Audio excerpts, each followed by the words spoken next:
From the world of politics to the world of business, this is Balance of Power.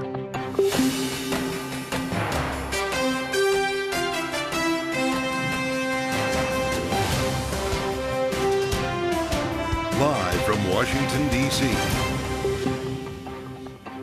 From Bloomberg's Washington, D.C. studios to our TV and radio audiences worldwide, welcome to Balance of Power. Alongside Joe Matthew, I'm Kaylee Lyons. Kamala Harris campaigns in Pennsylvania. Donald Trump breaks for Nevada today after saying he will not sell shares in his Trump Media and Technology Group, pledging to eliminate taxes meantime on overtime pay. We'll take a closer look at that policy proposal with Sharon Block, Executive Director of Harvard Law School's Center for Labor and a Just Economy, who will also weigh in on the strike of 33,000 Boeing workers in Seattle that threatens to cripple production. Plus, President Biden meeting today with UK Prime Minister Keir Starmer. It's underway right now at the White House with Ukraine looming large on the agenda. We'll have much more on that and the funding battle in Congress with Democratic Representative Jake Auchincloss of Massachusetts. Welcome to the Friday edition of Balance of Power here on Bloomberg TV and radio. Kaylee, welcome back.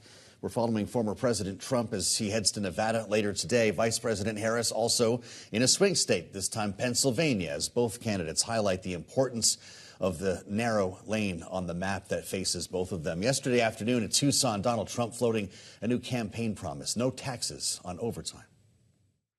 As part of our additional tax cuts, we will end all taxes on overtime. You know what that means? The people who work overtime are among the hardest working citizens in our country. And for too long, no one in Washington has been looking out for them. It's time for the working man and woman to finally catch a break, and that's what we're doing, because this is a good one. And I think it's going to be great for the country.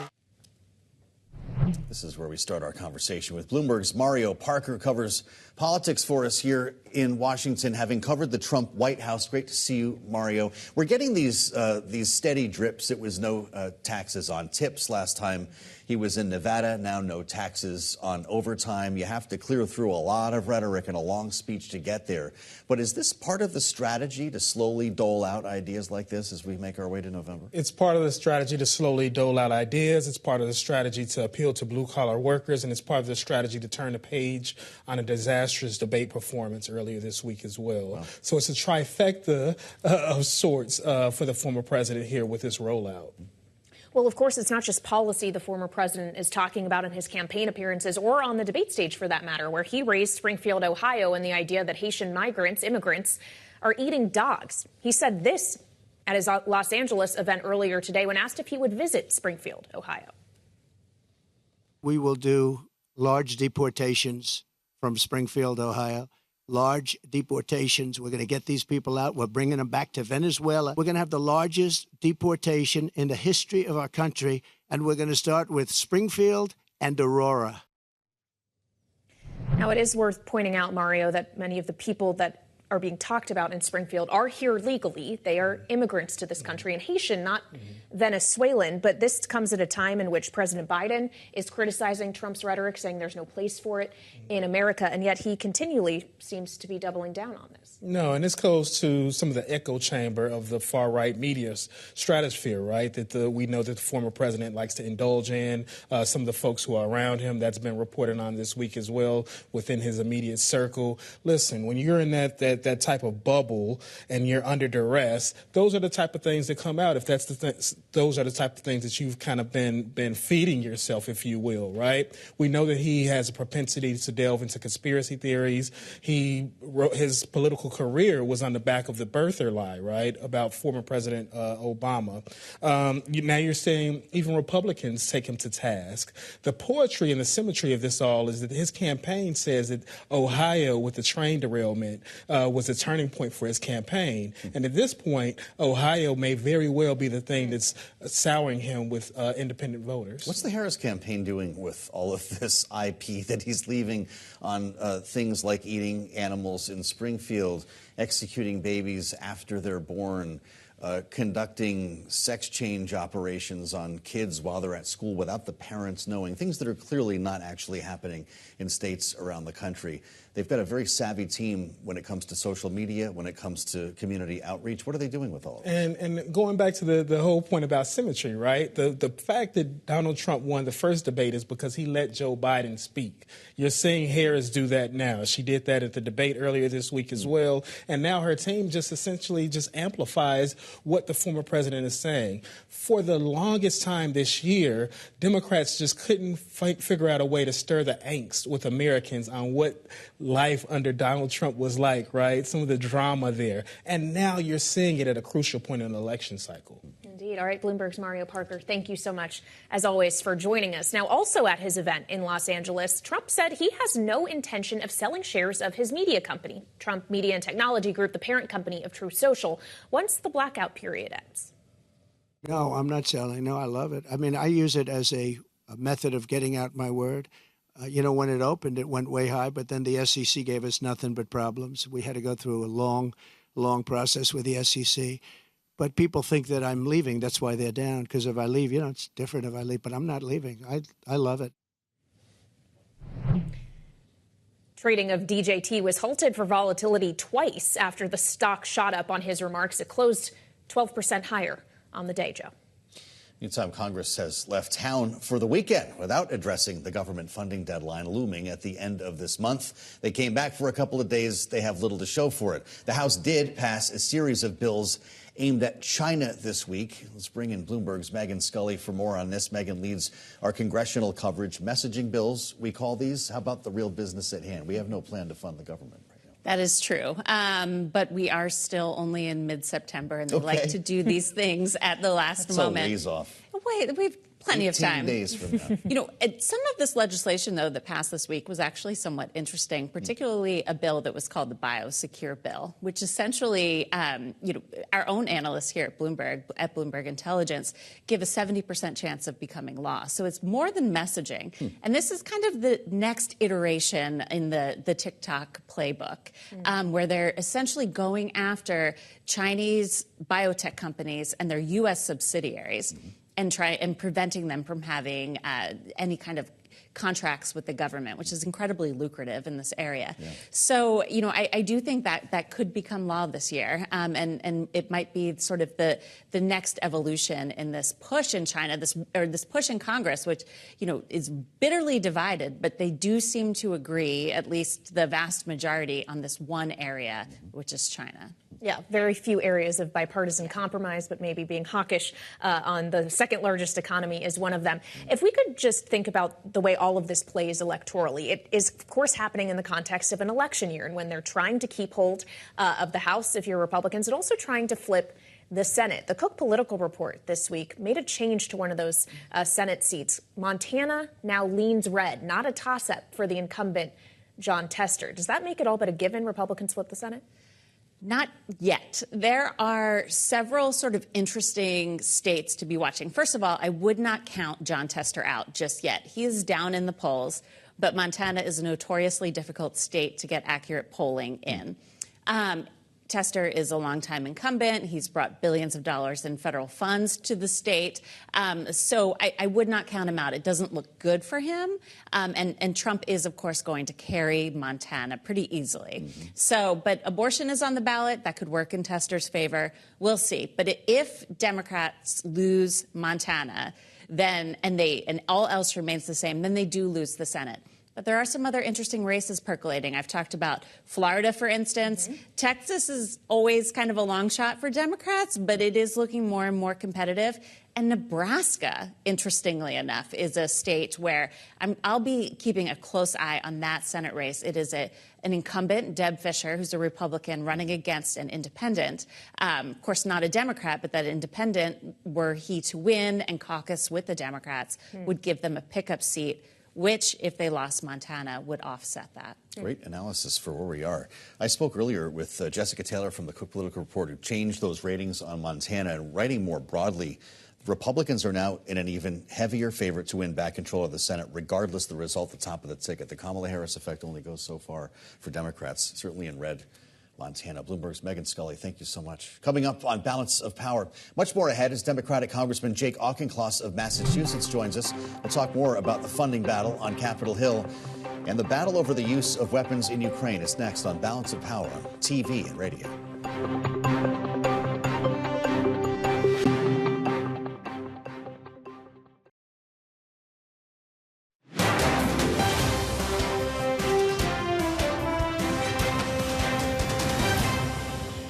There is no change to our view on the provision of long-range strike capabilities for Ukraine to use inside Russia. And I wouldn't expect any sort of major announcement in that regard coming out of the discussions, certainly not from our side. No major announcements. That was White House National Communications Coordinator John Kirby talking earlier today about Ukraine's potential use of long-range missiles inside Russia, a topic of conversation expected to be part of the meeting between President Biden, UK Prime Minister Starmer, that's happening right now at the White House.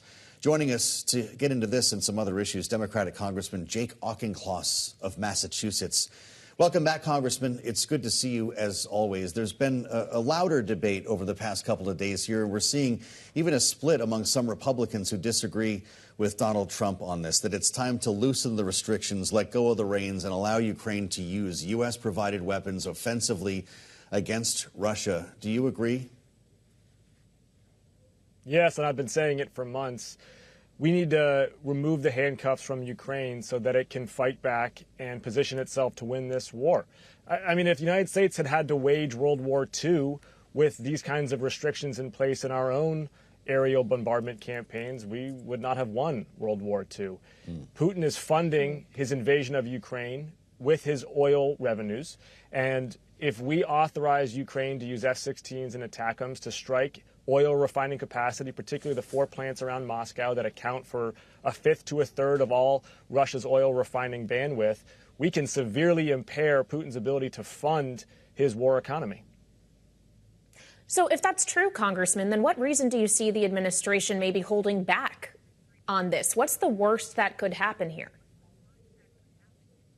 I think there's two concerns. The first is escalatory, that Putin might respond by ratcheting up his attacks against potentially NATO countries. I think that's a misplaced concern. Obviously, we have to credibly deter any nuclear threat. But the true risk of escalation is that Vladimir Putin takes Kiev and then looks to Moldova or Lithuania or Poland, which is why the Baltic states, the ones that purportedly have the most to lose from escalation by Russia, are the ones who most want Ukraine to be unleashed, to bring this war right to the Kremlin. Number two, I think the administration is worried about oil prices. But again, I think that's misplaced. If you impair the refining capacity of Russia's economy, they're actually paradoxically more likely to export more crude oil. And pairing that with tighter sanctions for the price cap that have been effective, you actually get this 1-2 punch to Putin's petrostate, where we are disabling their refining capacity that gives them petroleum for their war machine, but also inducing them to export more crude oil and even putting downward pressure on global prices. Congressman, I want to point your attention back to the debate this week between Donald Trump and Kamala Harris. Trump had this to say about ongoing wars around the world as he has tried to paint the Biden administration as one that has encouraged more endless wars. Here's what he said.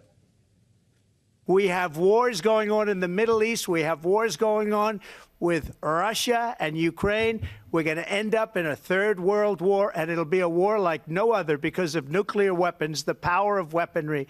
I rebuilt our entire military. She gave a lot of it away to the Taliban. She gave it to Afghanistan. Congressman, he just said a lot, and I want to remind our viewers and listeners that you commanded infantry in the war in Afghanistan as a Marine with combat experience. Your thought on this? We hear this not only from Donald Trump, but other Republican critics of the administration, that in Trump's tenure, there were no new wars. How do you respond to that with your experience in Afghanistan as well, as he's pointing fingers at Kamala Harris about the U.S. withdrawal? So first of all, Donald Trump would be a threat to national security should he take back the Oval Office.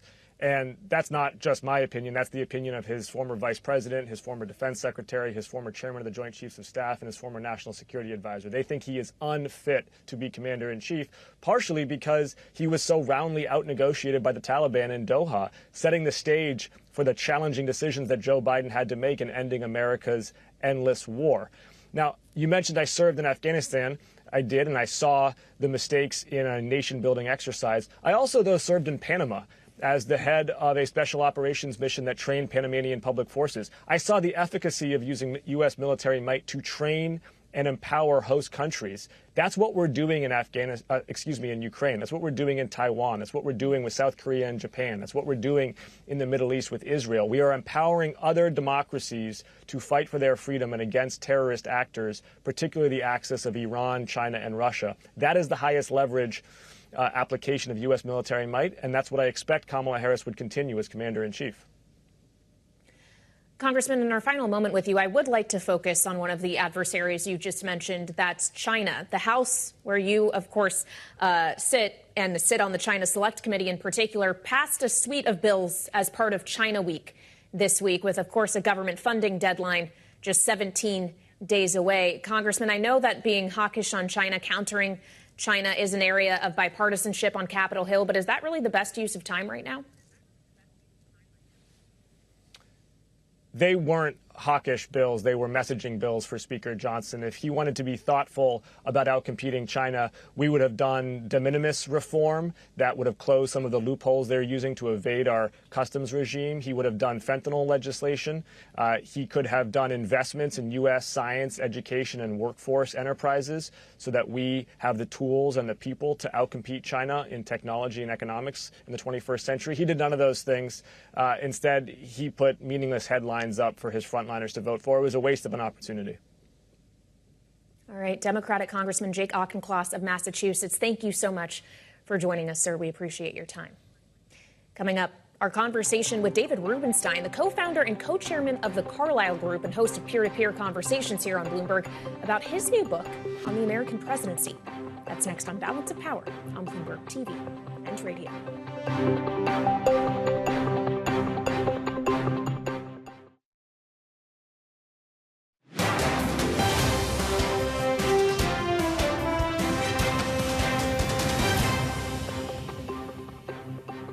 Welcome back to Balance of Power on Bloomberg TV and Radio. Earlier today, we spoke with David Rubenstein, the co-chairman of the Carlyle Group, about his new book, The Highest Calling, Conversations on the American Presidency. I started by asking him about the differences he noticed between President Biden and Donald Trump in his conversations with them and how each of them view the office. Here's a piece of that conversation.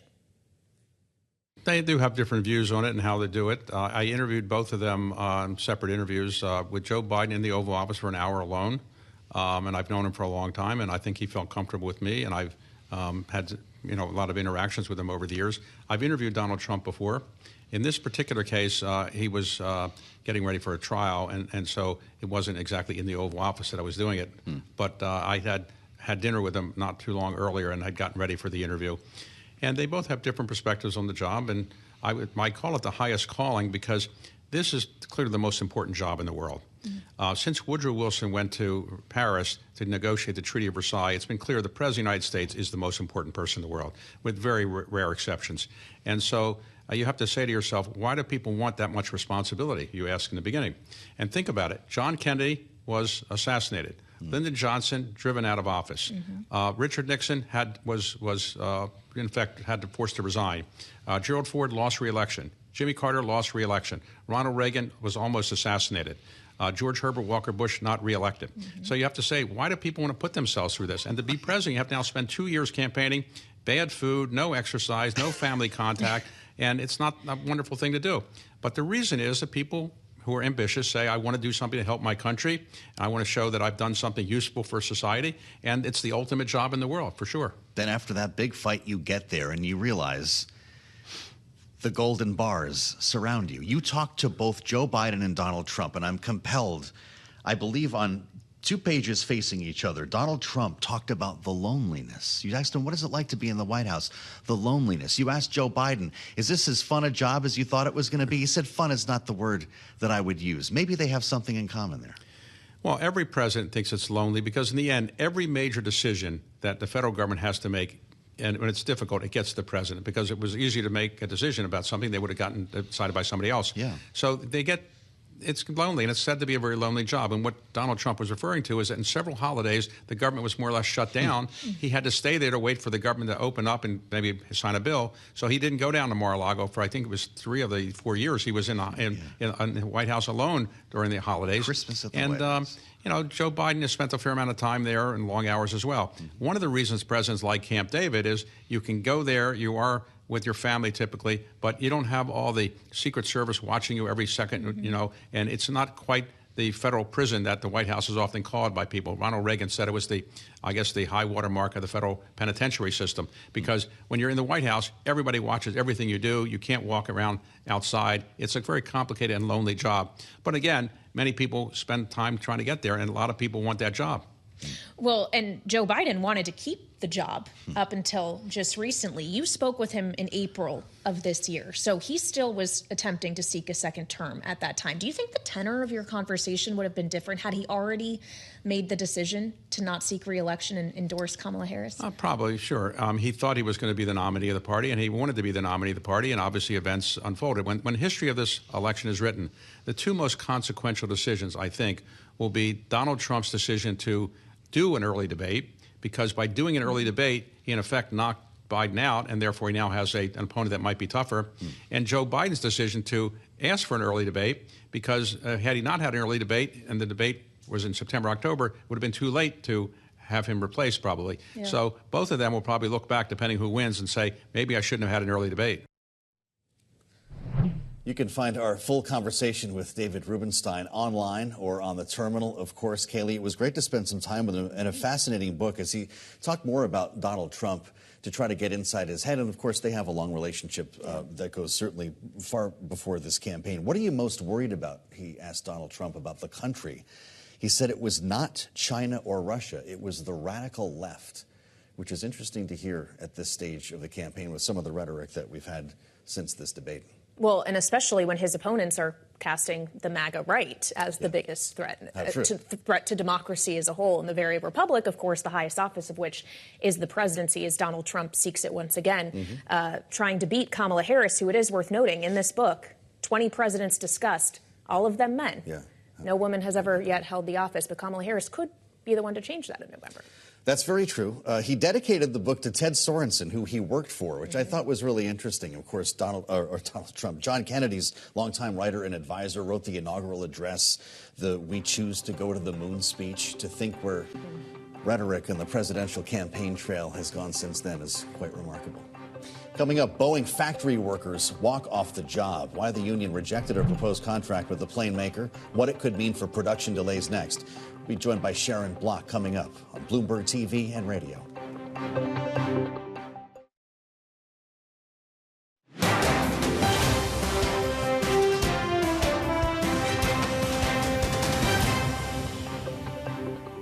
This is Balance of Power on Bloomberg TV and radio. I'm Joe Matthew alongside Kaylee Lyons in Washington. Thanks for joining us. Boeing's factory workers walked off the job today in a strike that could delay projects and cost the company millions of dollars in revenue. Bloomberg's Tyler Kendall has been following this story for us. From the fallout in Seattle to the reaction here in Washington. Tyler? Yeah, hey, Joe, this is the first time this has happened in 16 years after Boeing factory workers rejected a contract offer from the plane maker and overwhelmingly voted to strike. The deal would have provided the largest pay hike the company's ever offered. They proposed a 25% wage increase over 4 years and improved health care and retirement benefits. But workers were expecting a bigger raise, partly to account for what's been stagnant wages and concessions made in recent years. Boeing said this was its best offer given strained finances. The company was put on watch today by Moody's, which says the plane maker is at risk of losing its investment-grade credit rating. Boeing shares fell 3% today off the news of the strike. They're now down 40% on the year. It's another costly development for Boeing, which has faced a litany of investigations and scrutiny over safety this year. Bloomberg's Big Take DC podcast spoke with Transportation Secretary Pete Buttigieg yesterday. He says it's critical Boeing restores trust with the American people. Boeing was put on notice that they were under a microscope. They've provided an updated plan, and now we are watching to see how they're doing at meeting the terms of that plan. They also have new leadership, and I've conveyed to Boeing the importance of them prioritizing a culture of quality and safety so that they can meet the FAA's expectations. In a statement after the strike, Boeing said it's committed to, quote, resetting our relationship with our employees and the union, and that they're heading back to the negotiating table. There's potential for 33,000 workers to walk off the job, which could result in further production delays later this year. You can see deliveries dropping after that January 737 door plug incident, for example. We're also watching closely the political implications. The union striking has endorsed Vice President Kamala Harris's campaign. Joe and Kaylee, in a statement today, the White House says it's in touch with Boeing and its workers.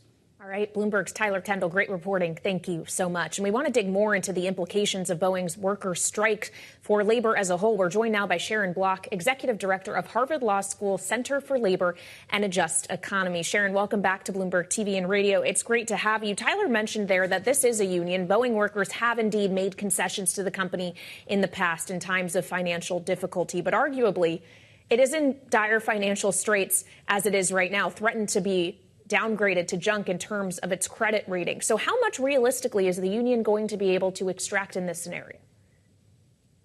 I think that's what the union wants to find out, or what the workers want their union to find out. I mean, this is a pretty dramatic example, reminder of the fact that unions are democratic institutions, and clearly the members here, the workers here, need to see more from this company in order to rebuild the trust, I think, that's really been lost between this union and this company over these past years. Trust is an important word as we talk about this. Brian West, the CFO at Boeing, talked about this matter today, and specifically the production impact of the strike. Listen to what he said. The strike will impact production and deliveries and operations, and will jeopardize our recovery. So our immediate focus is to be laser-like focused on actions to conserve cash, and we will. Sharon, with the relationship in mind between the union and management here, how far do you think the union is willing to go in potentially damaging the company financially? Yeah, I mean, I understand there's sort of a logic to focusing on the effect that the strike, like these past however many hours it's been, is having on the company's future, on the company's financial status right now. But let's remember, a lot has happened to bring Boeing to the point where this kind of strike could have a potentially negative impact. So I think if you look at the situation that Boeing has been in for these years, to attach whether it's blame or responsibility for bringing the company to this sort of very precarious point, it's not just about the union. It's about everything that has come up to that point. Now, workers want to have a viable company. It doesn't do them any good to have the company pushed beyond the brink. But again, this is where we come back to trust. I think the union, the workers through their union, are trying to find out like what really is within the realm of possibility here, because it seems that they just don't trust completely what is being said across the bargaining table. They have interests that they feel were not met by what Boeing said was their last offer. And I think this is the way that unions test what a company is really about in the midst of negotiations. Well, these negotiations happen against the backdrop of an ongoing presidential election. And Sharon, you know well, having worked with this administration, served on the transition team for the Biden White House, that he has cast himself as the most pro-union president in history. Kamala Harris, the vice president, has indicated on the campaign trail she intends to continue to follow in those footsteps. But how politically should we consider this timing here? Is this actually something that could hurt a pro-union candidate if it has a detrimental impact on one of the most historic American companies that happens to be in a duopoly that controls all of the aircraft we fly on? I think if you look at the situation that Boeing has been in for these past however many hours it's been, is having on the company's future, on the company's financial status, Right. I mean, I don't think there's anything political about the timing. I mean, this is when their contract expired. This is when they came to a break in negotiations. So I wouldn't read too much into the timing. Again, I just have to think that the public, when the public thinks about what is plaguing the Boeing Corporation, that, doors that fall off of airplanes in flight, these tragic crashes that the company has been through. I think those are the kinds of things that the public, who are the voters, are going to think about if they're going to think about Boeing at all. This is not the biggest story about this corporation. And it's also, even as a labor story, I think the union and others are going to make sure people remember the full context of the relationship between this company and their union. Yeah. As you mentioned, there were concessionary contracts in the past, and this was a company that moved production out of its historic home, if we want to talk about it as a historic corporation, for the purpose of evading having to deal with a union. So this is a much bigger story than just what has gone on over these past few hours. Yeah. Well, you've been good at underscoring what brought us to this point here, Sharon. I wonder if you also believe that without the UAW and the Big Three, without the Teamsters and UPS, if we would also be here right now having this conversation.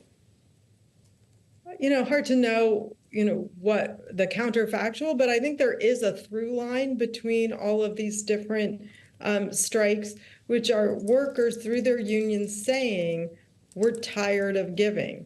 Those are all three situations where the unions agreed to concessionary contracts and then finally said, we want ours now too. Everybody else, shareholders are getting theirs. The C-suite, CEO folks, they're getting theirs. It's time for the people who actually make the cars, make the planes, deliver the packages, to not always be the ones that are asked to sacrifice. So I think there is that through line of just a frustration, a lack of patience with being stuck in that dynamic. Mm-hmm.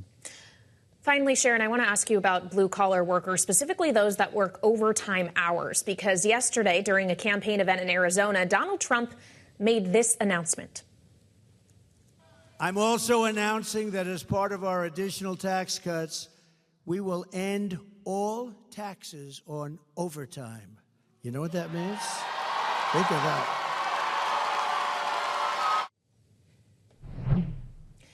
Sharon, as we consider this policy proposal, one of our colleagues, Gregory Cordy, raised with us today the whole notion of overtime being paid time and a half was in part trying to avoid potentially losing jobs if you just have the same worker working longer hours. Does this kind of policy, not taxing those overtime hours, risk the same kind of economic dynamic? I think there are so many things that are problematic about this proposal. I'm not sure even where to start. But I think we have to start with the fact that nobody worries about taxes on overtime if you're not entitled to overtime. Let's look at not just what Donald Trump is saying on the campaign trail today, but what his record is. And his record is that when he came into office, he tried to block expansion of overtime protections for millions of workers that we had put in place in the Obama administration. He then put in place his own definition of who should be entitled to overtime pay that was much, much more constrained than what we had done in the Obama administration. He seems to have no proposal to actually expand entitlement to overtime pay. And in fact, if you look at Project 2025, it's a playbook for taking overtime protections away from millions of workers.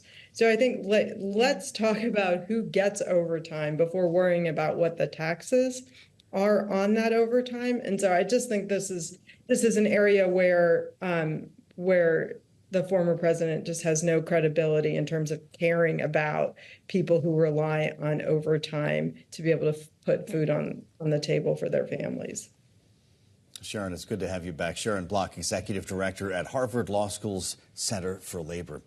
Coming up, the roadshow is on for Donald Trump and Kamala Harris. The swing state blitz continues. And our signature panel joins us next. Rick and Jeannie on the way on Balance of Power on Bloomberg TV and radio.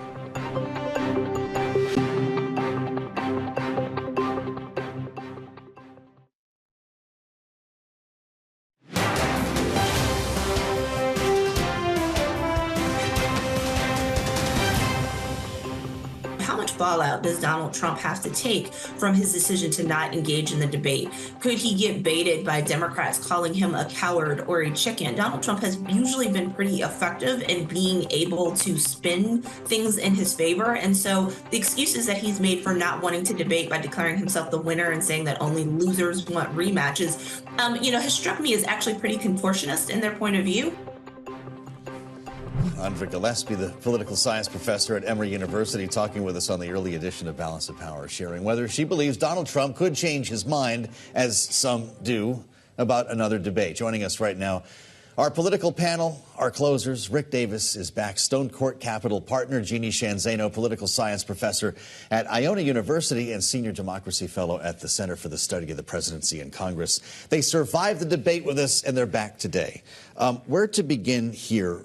Rick, there does seem to be this thought that Donald Trump will not be able to resist. I know he put out the Truth Social. There will be no third debate, as he called it, and he's been making the case in broadcast media. But if he's down in the polls, if he is being called a chicken, as chicken and a contortionist, that's a pretty good one. Wow, yeah. Are they going to end up on stage together again? No, he's not going to go out there. I mean, he's playing with fire. He knows it. There's a self-awareness about Donald Trump, even though we see a lot of blue smoke and mirrors with his presentations and he comes up with these ideas and vets them out there. A lot of it is manipulation, and so there's a level of self-awareness that he knows that he got waxed on Tuesday night. And I don't think he wants to go through that experience again. I mean, you could tell. I mean, put all the comments aside, he was an angry man when he left the stage after that debate. And he didn't want to go through that again. So, he doesn't want to do debate prep. He thinks that's a waste of his time. But he doesn't want to be on a stage again without actually being better at what he's able to do. And I think there's a confidence problem. And yet he is doubling down on some of the things he said on that stage. He, of course, raised the question of Haitian immigrants eating dogs in Springfield, Ohio, and then yesterday expanded that claim to other animals. Jeannie, take a listen. Recording of 911 calls even show residents are reporting that the migrants are walking off with the town's geese. They're taking the geese. You know where the geese are? In the park, in the lake. And even walking off with their pets. My dog's been taken. My dog. And Jeannie, first instinct might be to chuckle at that. And yet today he's talking about deporting these people from Springfield, Ohio, talking about sending them to Venezuela, even though actually they're Haitian Americans that we're talking about here. And I would point you to the Pope, who had some words today about Donald Trump's attitude toward migrants. He said that both Donald Trump and Kamala Harris are against life. Harris because of abortion, but Donald Trump because of what the Pope describes as cruelty toward migrants. Sending migrants away, not allowing them to grow, not letting them have life is something wrong. It is cruelty. Jeannie, what do you think about that? Yeah, I mean, the Pope echoes what has long been Catholic social teaching doctrine, and it is that we give aid and comfort and support to people who are in need. And so the treatment of immigrants and migrants that Donald Trump has exhibited in his time on the national stage in the United States has been obviously deplorable. And the Pope is reflecting that. And of course, by the same token, he is, Catholic social teaching also dictates against the issue of abortion as it pertains to Kamala Harris and the Democrats. So he is saying that. But, this is Donald Trump's tried and true effort. He traffics in this because he has been able to make it a winning strategy for him going back to 2015 when he came down the escalator at Trump Tower in New York City and said despicable things about people who are immigrants to the United States. And he won that election. He's continued to do that because he thinks this is a winning strategy for him to keep reminding people that immigration is what he describes as a horrible situation due to Joe Biden and Kamala Harris. So he will continue to do it until and unless it is a failing strategy for him. Well, to underscore Kaylee's point that this is only funny for so long with regard to the Springfield story, I don't know if you saw the local news there today. They had to close the Roosevelt Middle School. They evacuated the Perrin Woods and Snow Hill elementary schools after receiving multiple bomb threats via email. This is actually what's going on locally there. But, Rick, to hear from the Pope today, what do you make of this? Telling Catholics to vote for the lesser evil. Is he onto something? Yeah, I think it's like outrageous that the Pope would get involved in U.S. presidential politics. Yeah. I mean, if I'm President Biden, I think I'd withdraw my ambassador to the Vatican. I mean, what the heck is that all about anyway? I mean, come on, the Pope getting involved in U.S. presidential elections? This is such an outrageous thing for a religious leader to be playing U.S. politics from Rome. Honestly, I mean, maybe it was the Taylor Swift vacuum that he's filling, the great sucking sound caused by her endorsement this week. But, I mean, honestly, a message to Catholic voters in the U.S., lesser of two evils. I'm not sure that is exactly a Christian way to go about his business. So I think it's outrageous. I don't think foreign religious leaders should be weighing into U.S. presidential politics. Okay. Well, Rick Davis and Jeannie Shanzano are going to be sticking with us because we'll turn from religion to crypto as Trump plans to launch his cryptocurrency platform, World Liberty Financial, on Monday. We'll have more next on Bloomberg TV and Radio.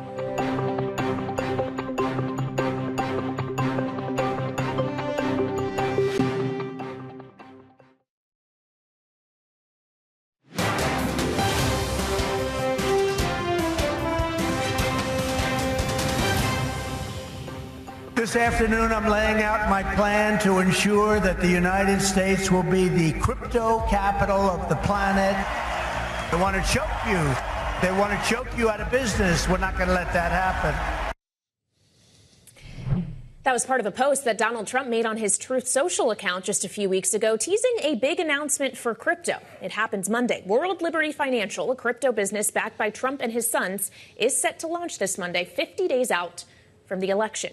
Back with us now for a few quick thoughts, our signature panel, Rick Davis and Jeannie Shanzano. So launching a business in the midst of a presidential election, Rick, with it just around the corner, is this something you'd advise any candidate to do? Well, no, I wouldn't advise a candidate to do it, but this is standard operating procedure for Donald Trump, whether it's selling wines and steaks at the convention in 2016, whether it's, opening up your own social media site to launch a presidential campaign behind it, and then taking it public in a, sort of bizarre transaction. And now, with only a month and a half left in the election, he's going crypto, which, by the way, is a pretty good flip-flop for him on the issue of whether or not he supported crypto. So, I mean, look, if you're looking for an issue to hit Donald Trump on, flip-flopping on crypto is probably an interesting one to do if you're the Harris campaign next week. Kaylee Lyons is the crypto expert here, and I know that this is resonating in interesting ways in the crypto community. Yeah, they're not that There's into quite it, a bit of honest. skepticism. We have an amazing story on the terminal about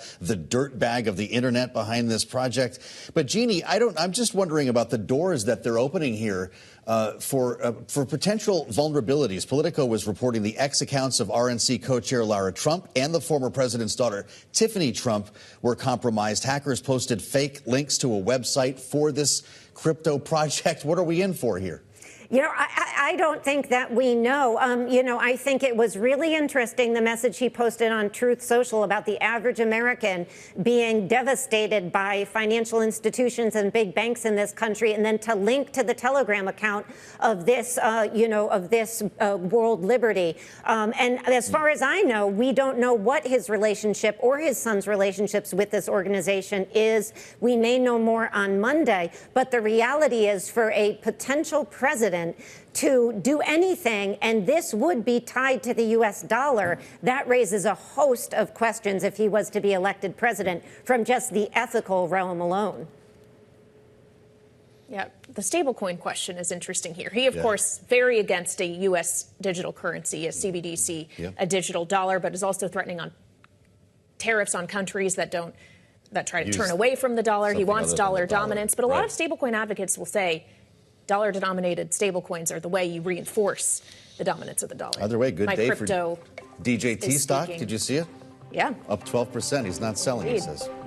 Rick Davis, Jeannie Shanzano, great conversation. Thank you so much for being with us to end a wild week in American politics. This is still the same week, Kaylee. Check out the Washington Edition newsletter on the terminal and online. Enjoy the weekend, everyone. We'll see you on Monday here on Bloomberg TV and radio.